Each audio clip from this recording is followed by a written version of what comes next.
You're welcome back.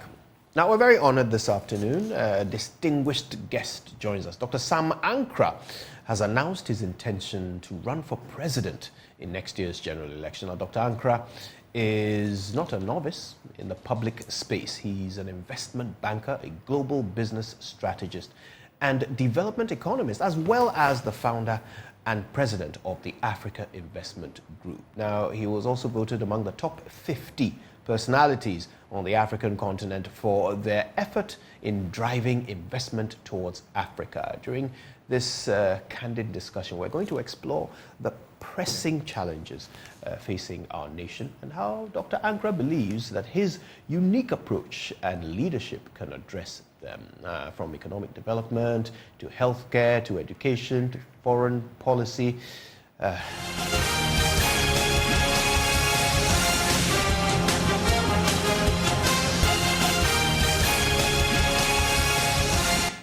Yeah, let me not give it all away. Let's welcome Dr. Sam Ankrah to our election headquarters on the Pulse. Dr. Ankrah, what a pleasure. Thank you. So, I mean, this is bold. President, why? Everybody asked me this question. The challenge is, I'm not a politician. I've never wanted to be a politician, to be honest. I used to look at politicians differently, so I tend to shun away from it. But then I got back to Ghana a while ago when President Kufuor was in government. I followed a term sheet prepared from Goldman Sachs, about $1 billion for road construction. So then, after coming to the country, I saw the development and what he intended to do and how the country was looking to move forward from that point. So I had an interest coming back and forth. A lot of recommendations will have been made in the process. It was heard, but wasn't taken and implemented. I started writing articles in the newspapers. It was read, it wasn't taken. So I've been speaking to key people, and they go, it's the only way you can effect this kind of change you're looking for if you're in health affairs. But that requires a lot of sacrifice. And if you're ready for that, to lay yourself bare for, sacrifice yourself for the nation, then looking at what you have and what you know, we think you're very, very more than qualified to run for the position. So it's basically led by my passion to help people, to move people from where they are, upward mobility, which I don't actually see. And that's what actually moved me to take this bold step. Now, this is indeed a bold step. You came to our studio alone today. I'm sure you have your team somewhere, but you want to move from being a person known for business, a person known for your achievements in the areas of investment, to a person that people will walk into a ballot box and choose over all alternatives. And not just people, but majority of the voters. How do you intend to go from where you are today to there in just a little over a year? Well, if you're in business, and again, if you have to be successful in anything, you have to be somebody that has to look at situations, assess the situation, and build a strategy towards it. The key aspect of being an entrepreneur is having a vision and building an organization to drive the vision. So I believe in this sector too, having the right structures in place, bringing the right personnel on board, and having the right vision and the message for the people would clearly cut across. I mean, if you look at the current situation that we're in, and the musical chairs that had gone on this Fourth Republic, 30 years now we're in, it doesn't take a rocket science for everyone to know that we need qualified personnel, people who have the track record and the experience to run the nation. I always say academic work or theoretical work is 20%. Having practical aspect on the field is 80% of the job. And this is what I'm bringing to the table, bringing it back to help solve our problems that we're in. We have investment bankers in government today. And, well, I don't think you are impressed by their performance. So what is it about you? What is different about you? What makes you a winning choice? Excellent question. I mean, first of all, with the current system we have in place, it will be very difficult for any good apple to come out. What I mean by that is these structures we have are more or less contaminated centers. And that's the reason why I opted not to join any political party, but come from the outside and clean the system. To be honest, if they can look into your eyes and be very honest with you, they can tell you that there's a huge challenge in the system. Look at the amount of money they are spending, even to win parliamentary seats. It's mind-blowing. These people are even borrowing while they're in opposition. They're getting themselves incumbent under the name of the country, not even in power. Are you not going to end up spending even more? You want to be president. So that is what I said. I said that if the person is self-made and accomplished something and he's coming to sacrifice himself for this occasion, then that's a different ballgame altogether. But if we look at the current system where people are borrowing money even in opposition to come to government with expectation that when they win, they will get the money back. By the time they will look for the money you've borrowed, there's about another year left for the election. And then they are looking for money to win the next election. This cycle cannot continue. The status quo needs to end. Somebody needs to distract it, break the system down, and rebuild it. And that's exactly what I'm looking to do. So how do you intend to fund your campaign, being practical? Well, as you rightly said, I've been in the business world. I've built a lot of good contacts and relationships within. So once taking the bold step, in our line of business, people even donate money for social impact projects with expectation of taking it back. So once people understand there's a genuine cause, somebody who they can trust, credible, they would want to be behind you and support you to get this done. So I'm basically doing this with friends within, and I believe that with the right message, with the right strategy, we'll be able to help and save this nation. Now, you come from the world of investment. So I'm assuming that your friends are investment people, which means they will be investing in you. What sort of payoffs can they expect? Like I explained earlier, these are people that put funds into social impact projects with the expectation of not having it back. So it's a good cause. It's a charitable organization, a system that you're doing now. So I'm not going to, and let me say very clearly, get myself incumbent, because that's a system we're fighting now. That's one of the huge challenges that causing this nation to where it is now. So if I'm coming as a change agent, which I know I am, then I have to do things differently. We can't keep doing the same old things and expect different results. It can't work. And unfortunately, this has been the case. It's only a fool that keep taking the same destination, thinking they'll go the same route, thinking they'll go to different destinations. Look, Ghanaians have to now understand that the system that we have in place is not working until we disrupt it, change it, and rebuild. And that's exactly what I stand for, and that's what I want to do. We're talking to Dr. Sam Ankrah. He wants to be president, and he's telling us why. Let's talk about your vision. Maybe we can start from what is wrong with Ghana and how you intend to fix it. Right. I was going to say everything is wrong with Ghana. However, some inroads had been made. However, it's not the kind of change we're looking for. It gets to a point in business where you have to rebuild yourself or else you go under. In politics, it's a different ballgame altogether. And the situation is even dire over here. You can't keep doing the same thing when the external environments are changing. I have a statement that says that you can't use analog to solve digital problems. The world is changing around us. Our systems has remained the same. There's no way we can catch up. If we're looking for the growth that this country needs and the backlog of young people coming through, which is frightening, we need to sit up and understand that the system needs to be broken down and rebuilt all the way from start. Okay. And that's exactly what I'm looking to do. All right, let's get specific. So let's take the economy. How do you intend to fix it? We're with the IMF at the moment, and we're expected to be with them for a good few years. If you win the next election, you'll be winning, you'll be forming a government to run an IMF economy? There's a challenge, absolutely, and without a doubt. However, that is the reason why you need an expert on the field to solve the problems.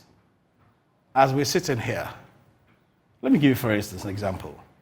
You have companies that goes into the forest, cut timber, heavy loads, drive them all the way, destroy roads that we've put so much investment in to the harbor, and export it. And then turn around and import at 2,000% the price. You think it's right? And there's nothing being done about it? Even in the EU, there are protectionism laws. We need to build our fundamentals. We need to create within. We can't just keep doing the same thing again. We're importing tomatoes. We're importing almost everything. So until we have deliberate policies to tackle this head on, once and for all, by Ghanaians, within Ghana, we would be sitting here, and every time there's a fly around us, we're in trouble. Every time there's a rain, it comes direct to us. There's sunshine, it's coming directly to us. We need to build the buffers. We need to create a serious, strong economic model that speaks to our African experience. And let's be serious about it.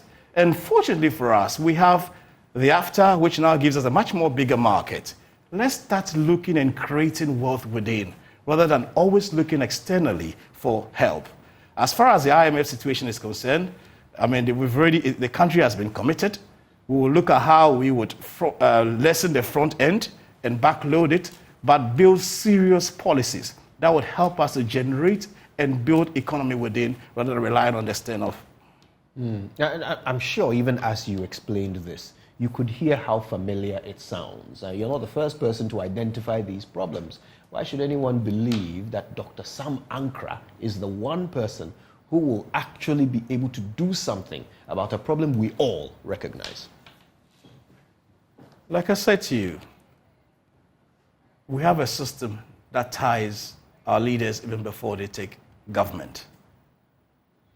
If you are in power because somebody contributed towards you and the person is an important rise, you get into power, as soon as you start making a policy, he lifts his head, you go down. Look around. We have political millionaires, even billionaires in this country. There's no creative, innovative business millionaires in this country. It's all because politicians rely on certain segment of people, export, import, so they can make their cuts and run the nation. This is something that I'm saying we're going to put an end to it. The status quo, that things are done this way, is what I'm going to disrupt. And once these things are disrupted, getting in unencumbered, not liable to anybody, you would take the decisions that hurt but builds a nation. The decisions that would create opportunities for the young men coming through.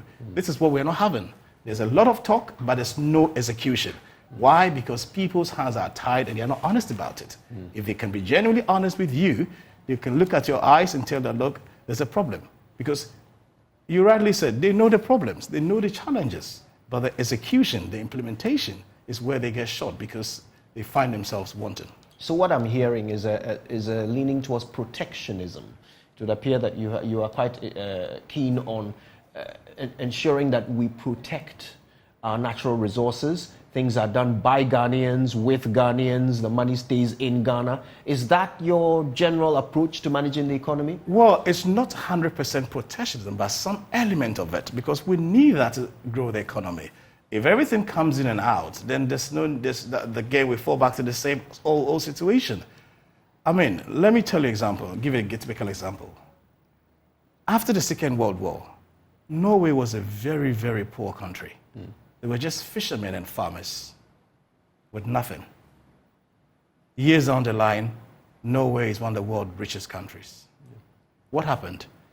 Visionary leader.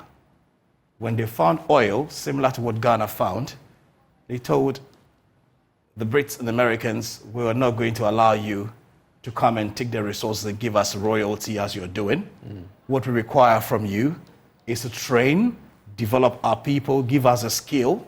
We will do our own exploration to production, and we'll pay you from the sale of the product. That decision years down the line, they're not just exporting the product, they're exporting the technology. Everywhere in the world where you go, where there are smart, intelligent people doing serious things in the upstream or downstream oil business, they are Norwegians.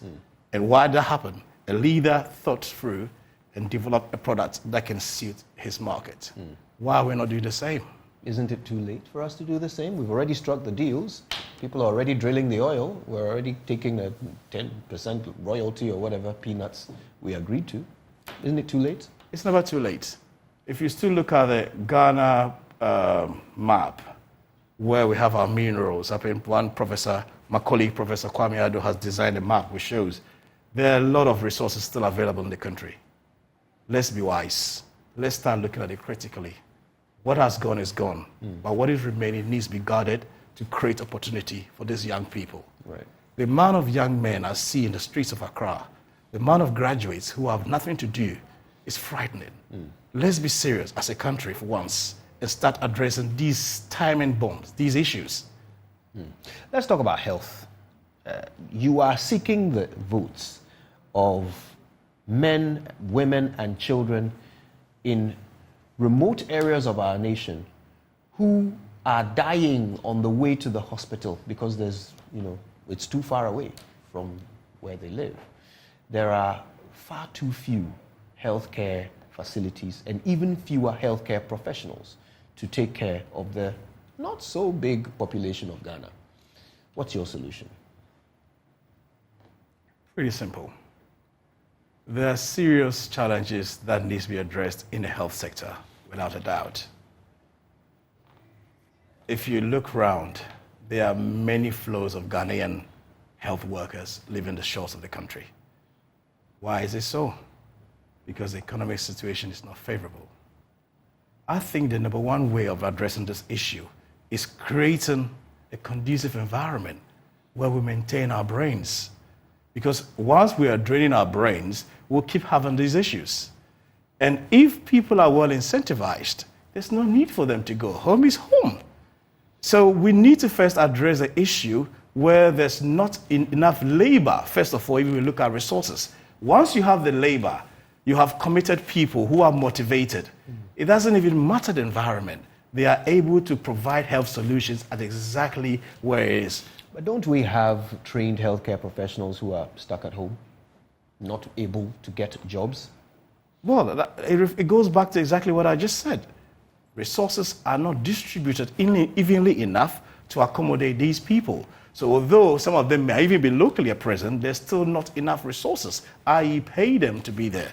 So we need to start evenly distributing our resources. And that will take us to corruption, that will take us to all the other things that we can discuss as we go along. But the first and foremost important aspect of solving our health issue is to be able to provide an environment that would prevent our health workers, experienced ones, the ones that are qualified, to leave our shores and get them to stay here and work. What about infrastructure, health infrastructure? Well, so once you've able to accommodate that, then, the reason why, as to why Ghana is not even, or Accra, is not even a medical tourism is unbelievable.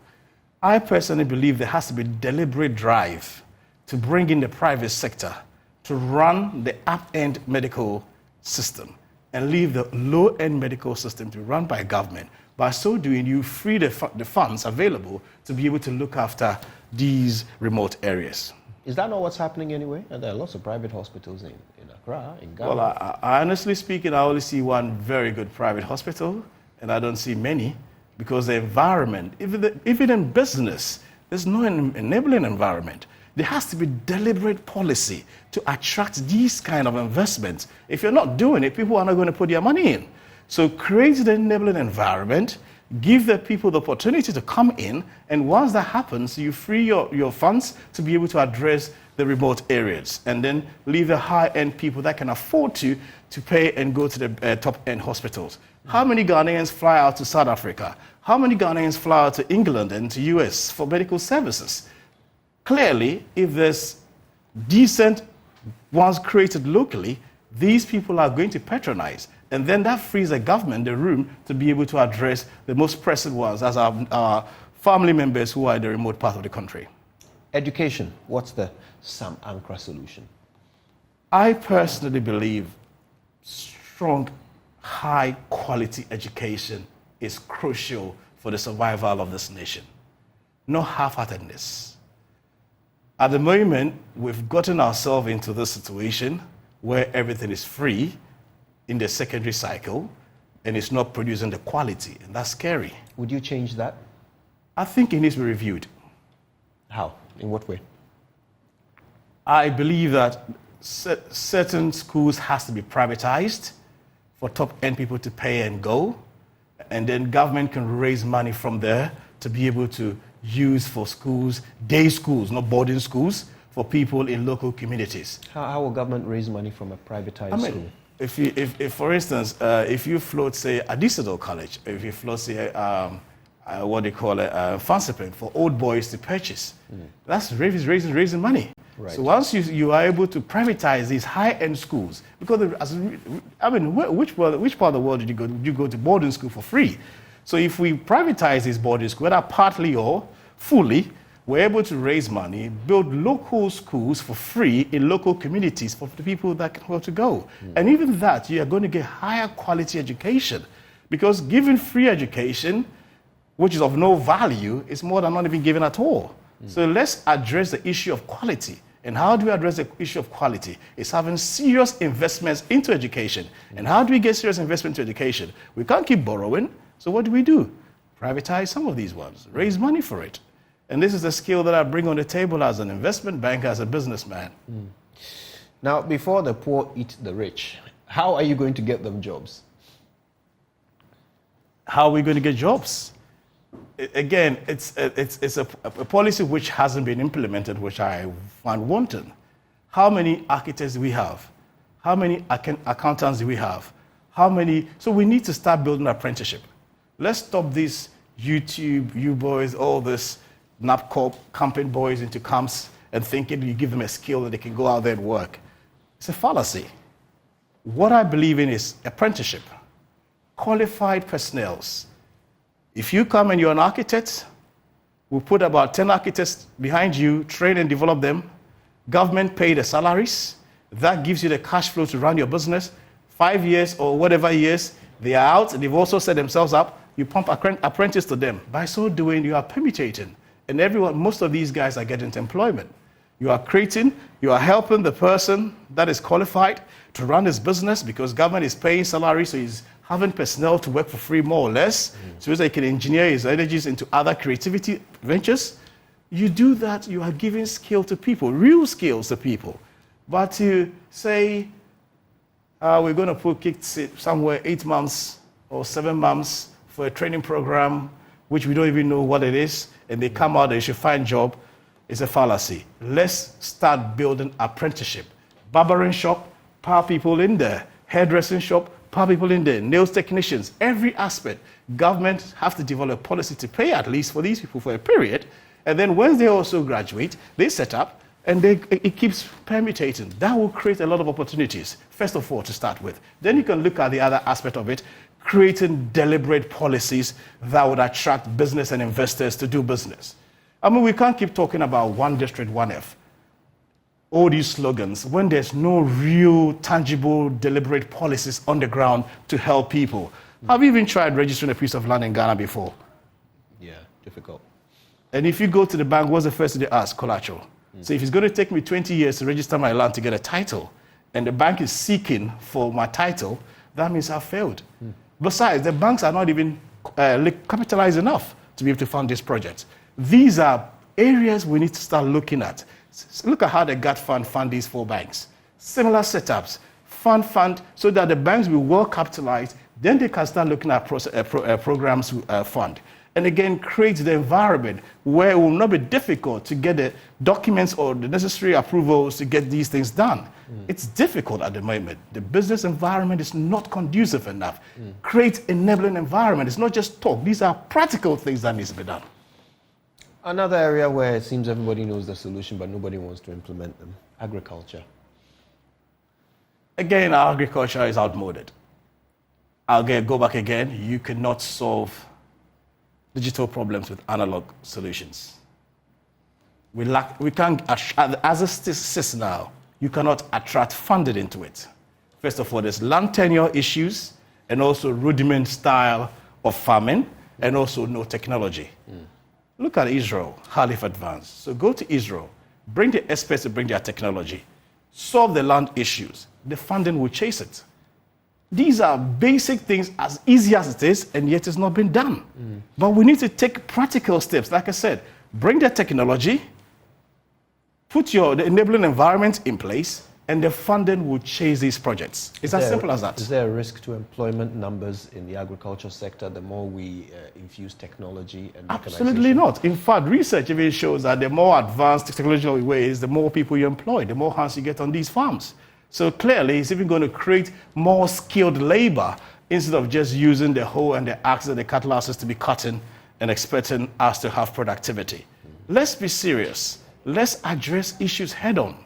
Let's look for the things that others have done and implemented, and have it with a free hand and making sure there's transparency in everything that we do. And once you people understand that there's transparency and it's on merit, they will follow you. The people will buy into the vision, and you get success out of it. As it sits now, with no transparency, and we say we are doing this, and the suiting party faithfuls, we say we're buying tractors, and we go there, we look at our members and give it to them and all that kind of thing. Forget it. We were just joking. We're doing cosmetic work. The real issue is not addressed. All right, let's talk about corruption. It's become topical recently. What will your presidency's approach to governance and corruption be? I mean, we already have the laws. I doubt that's the problem. How will your presidency ensure that public officers don't take advantage of a porous system? Well, the laws are there, but how are the laws being addressed? I don't see any transparency and accountability bill. So we would make sure there's a transparency and accountability bill being put in place. We want to make sure that as soon as there's an investigation on any first of all, every public official has to declare their assets per the law. We cannot just cover it. It's interesting you've mentioned that because, I mean, it's one of those things that's easier said than done. Let me demonstrate. How rich are you? What's your net worth? I would say I'm very rich. Okay, all right, give us a figure. Well, for the purpose of the discussion, okay, let's say I'm about $10 million rich. You're worth about $30 million. Yeah, okay, you've made all of this through investments. Yeah. Okay, is this in... Being very conservative. Okay, so is this in, is this liquid? Oh, it's assets and liquid. Assets and liquid. Yeah. Okay, what sort of breakdown do we have? What percentage assets, what percentage liquid? I'll say 20% asset, 10% liquid. Do you keep it in Ghana? Well, yeah. Well, not all in Ghana. Okay. So you keep some of your resources outside the country. Yeah. But you want to govern this country. Well, I mean, I have lived most part of my life in Ghana, and there's no laws that stops me from having investments abroad as it sits now. So obviously, as patriotic as I am, employing people and paying salaries and investing in local market, I still do have, because I live and grew up abroad, and I still have accounts abroad. But like I was saying, if you have to declare your assets, it's all about morality here. So you declare everything that you have. Every government or public worker has to declare assets. Now, if there are assets you have which you haven't declared, you've cut yourself out, because later on when we identify it as yours, it will be confiscated by the state. So it's in the interest of everybody to declare every asset. Then you make sure that when there is a complaint or an issue arises, whoever is in charge stay aside. Once they stay aside and there's investigation and the person is found culpable by the law, you as a government has to see to it, ensure to the end that a person deals with the strictest part of the law. And then if they have to be sentenced, again, you would make sure our government would guarantee that the public officer will have the full sentence. Plus, not that, wherever money that is involved, you pay plus interest. Dr. Sam Ankrah, you've given our audience quite a lot to think about, which means from now on, every time you have a conversation about your aspirations, they'll have lots of questions to ask you. We appreciate your time with us this afternoon. Thank you very much. Thank you very much. Thanks for having me. And that's the man who would be president. Let's see how his campaign unfolds. Of course, you will get more updates from us right here. There's more coming up, including some jollof after these messages.